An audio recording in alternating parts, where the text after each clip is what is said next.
Hey everybody, Danny Maude here. Thanks for joining us. This week I want to discuss senior golfers. I have so many senior clients, and with my senior clients I have to make many adaptations to their swings in order to kind of work around them. You know, they've got back issues which mean that they struggle with rotation.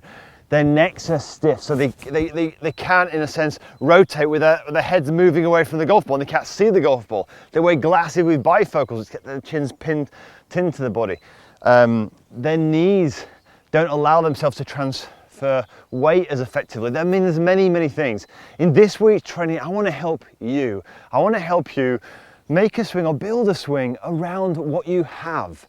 You know, you've seen the modern swings, they're fit for modern bodies. You know, guys who are going to the gym 24/7, but like if you tried this, a lot of these things, it's probably going to do you more harm than good, and you know it's almost impossible. So what I want to do in this week's training, I want to share with you a very simple step-by-step process that will really add some speed and accuracy to your driving and your iron play, but more importantly it will give you longevity in the game. I want to show you, look at this image of Old Man Pat. Is from a good friend of mine. If you haven't seen the blog, go and check him out, Golf Vlogs UK. Old Man Pat, he's 79 years old. He plays off 10 handicap. He's absolutely brilliant. Look at how easy that is. Now, he's not got massive turns or anything like that, but you can create something too. Maybe not like that because you're going to be different to him. He might have different mobility issues, etc. But you can create more speed and accuracy. That's what we're going to cover in this week's training. Before I do that, if you're new to the channel and this is one of your first videos of mine, please consider subscribing. Press that little bell button next to the subscribe button and you get notified every time I release a video just like this one. So let's start with the iron first. We've got an 8 iron here. So one of the things I want you to do initially is we want to develop speed. I want to initially presume that literally you don't have any mobility at all. Now bear with me, I'm sure you have, but if you don't, we've got to generate some speed. Now, if you were going to, in a sense, throw a ball, you don't throw a ball with your body, do you? You throw it, first of all, with the wrists and the arms. That's where the power, that's where the lever system comes in. But golfers are nervous about that, and I don't know if you're the same. They feel, if I use my wrists, isn't that going to be out of control? Couldn't the ball go anywhere if I don't kind of hold it like this? No, not if you do it the correct way. Let's have a look at this. So, if you use your wrists and you roll them, that's going to be pretty tricky, and it's not very strong either. But watch this. I could use a tennis racket to help you visualize the face of the club. Watch this. When I use this, I don't roll. Therefore, look at this. I use my wrist because it's a lever. I can generate whip, but look, that racket is coming in comfortably square, and it's easy to hit it straight and square. Rolling is a problem, yes, but doing this, not a problem. Look at this in action, watch this. From here, look at that. Slowly, look at this, that's what we want. We don't roll and roll, we want square and square, literally in this wrist working. Now, as we're going through this process, now you've got an idea. We want to add those wrists into this swing, but clearly we want to do it in an athletic and an accurate way. So watch this. We're going to stiffen our bodies up a little bit. Imagine now I've got no mobility at all, and all I've got is a little bit of wrist and arm power. So I'm getting myself set here. I'm going to look at this. Now I'm going to try and hit it nice and straight. There's no roll and roll. What I'm going to do here, look, is I've got the wrist coming up here, there's the tennis racket back, and then that through to square. I've even got possibly a little bit of cupping here.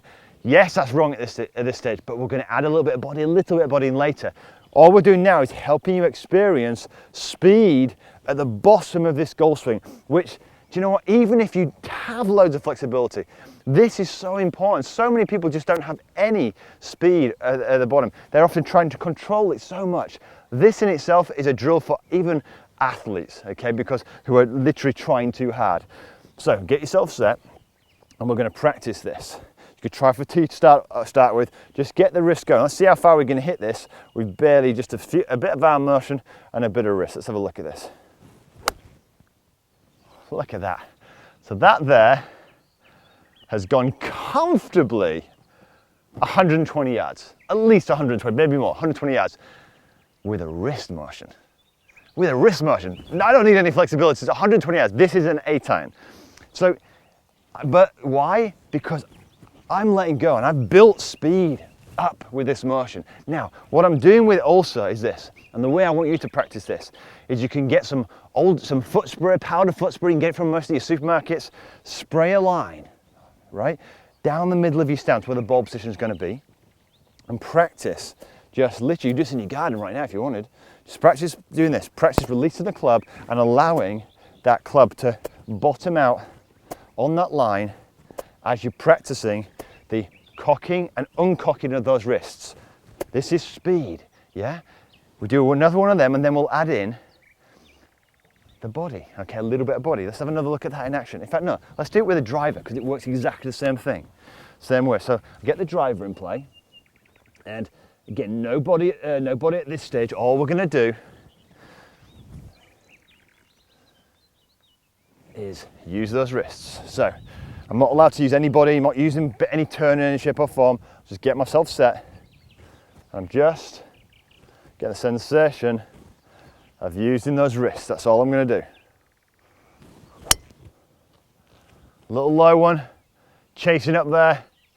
That's probably only going to go about 140, 150 yards. Caught that a little bit thin. Okay, doesn't matter. This is completely new to me and I'm going to try and get a feel for this, but I've just hit that 140 yards with a flick of the wrist, no body turn whatsoever really, okay? So let's do that again, man. Backwards and forward, just getting this sensation, just trying to use just the wrist for now.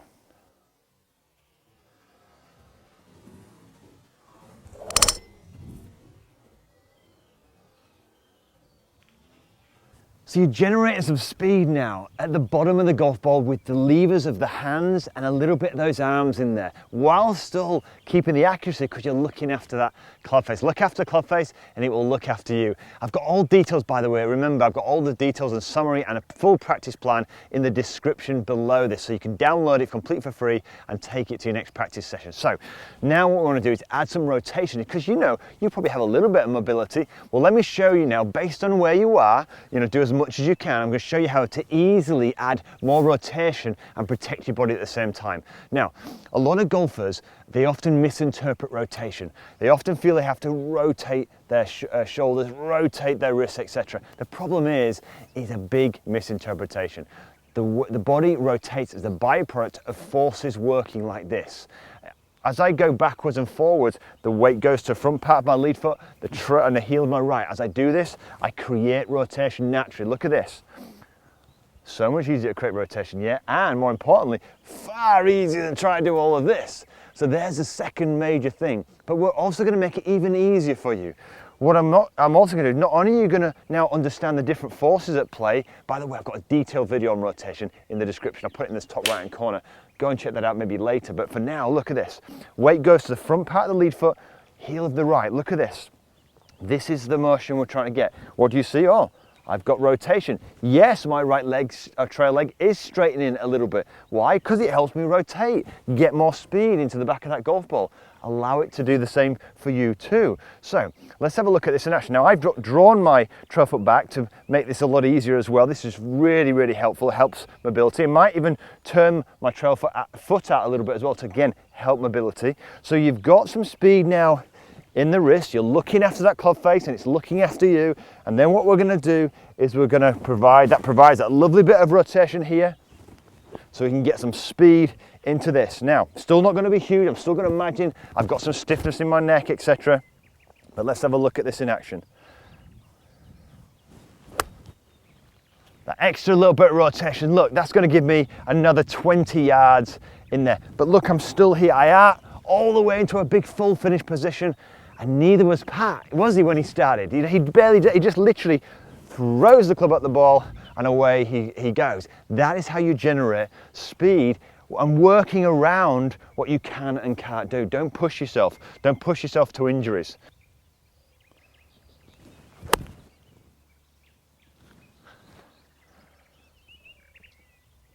So that's gone like 140 yards with what is really just a flick.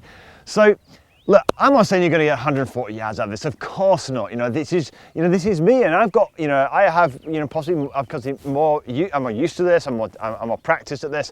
But it just proves you don't have to have these tall player swings to hit it a really decent distance. And Pat shows that too, old man Pat. So now, third thing. Improving your mobility. But yes, no, you don't have to go to the gym. No, you don't have to do a stack of exercise all the time. But one thing you can do is use these, I don't know if you've come across them, the PULSEROLL guns. They provide a lot of circulation. They get the blood pumping around the body, and it can really help your mobility. 5 minutes before a round, and then again after a round, getting rid of some of the stiffness. Absolutely fantastic. One of our friends on the challenge toy here's what he's got to say about that. So just a quick little video to show you what the gun can do. So this is it at its third of the 4 different powers.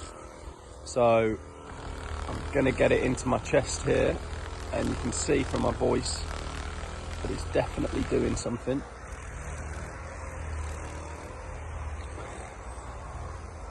Into my shoulders and neck.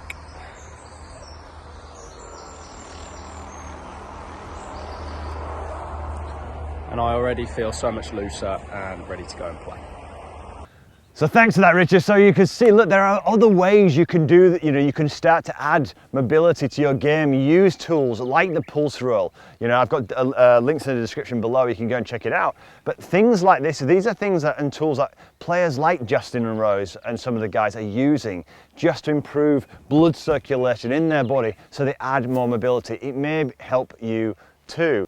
Now, the third and final thing is a lot of seniors I'm teaching, they often have glasses. Maybe they have bifocals on there, right? Or they've got real stiffness in the neck. So sometimes you might have to learn to lose sight of the golf ball. So the third and final thing is this. This is, I left it to last because it's a little bit out there, but it's really, really useful. You need to improve your proprioception. What is that? Well, get out there, and I want you to practice sometimes learning to feel where that ball is without even seeing it. So you've seen these people doing these no-look swings where they're kind of looking over here and hitting it. You can do this. Watch this. I'm going to tell you what I'm going to do. Proprioception is literally, you don't have to see the ball to hit it. Sounds weird, doesn't it, right? But you can actually do this, and it works very, very well. But you might need to learn to practice this. Because at the end of the day, look, as you turning does, if you create more movement on the way back, it can create a little bit more power, particularly if your neck is very stiff. You imagine this, if your neck is completely locked in play and you're refusing to move away from that golf ball, you're basically refusing to make any form of turn. So you may have to improve your proprioception by allowing some movement here. Let's have a look at this in action here. So what I'm going to do is I'm going to have a look away and hit. Now by doing this, I've looked away from the ball and I've absolutely ripped it. This is, look, build your proprioception. It will really make a difference, particularly if you've got that stiffness. These are these compensations that you're going to have to work on. Yes, they can feel a bit strange, but look, unique. We're unique. We're unique in every single way. Add some uniqueness to the way you practice too. So let's summarize. What have we done? If you want to add or make a swing or get ready a swing that is going to be useful and work for a body that is, senior body, start initially by adding speed with the club. Look at old man Pat. Look at how easy he's making that, yeah? And he's 79 plays off 10. It's amazing. But what he's doing, he's letting this go. You can see at the end, he's like so loose at the end. That's because he's using this thing. He's using it. He's not using his body, because you probably realize his body's not capable of making all these massive motions, right? So get that working. How? Well, we said, look, use the tennis racket here as a guide. Look at this. We're not rolling, we're throwing here, keeping it square. Yeah, get that sensation. Look at that there. Through. Then, once you've done that, draw that foot back here. Get the pressure going this way. That's going to ease your ability to make a better movement back and a better movement through. And if you really struggle with neck mobility, maybe improve those proprioception by practicing some no-look swings. You'll miss it, top it, but you need to get comfortable with not seeing the golf ball sometimes, particularly if you get to the top of the backswing. And that, my friends, is that. So I really hope you enjoyed this video. I've got lots more planned for senior golfers. And look, remember, there's a practice plan with the summary in the description below. It's completely free for you to pick up, so you can take to the driving range and practice this right now. So I hope you enjoyed the video. Give it a thumbs up if you did, and maybe share it with some of your fellow seniors if you think it could benefit them. Of course, look, if you're new to the channel, come and join me next week by subscribing completely for free by pressing that bell button. And I look forward to seeing you next week.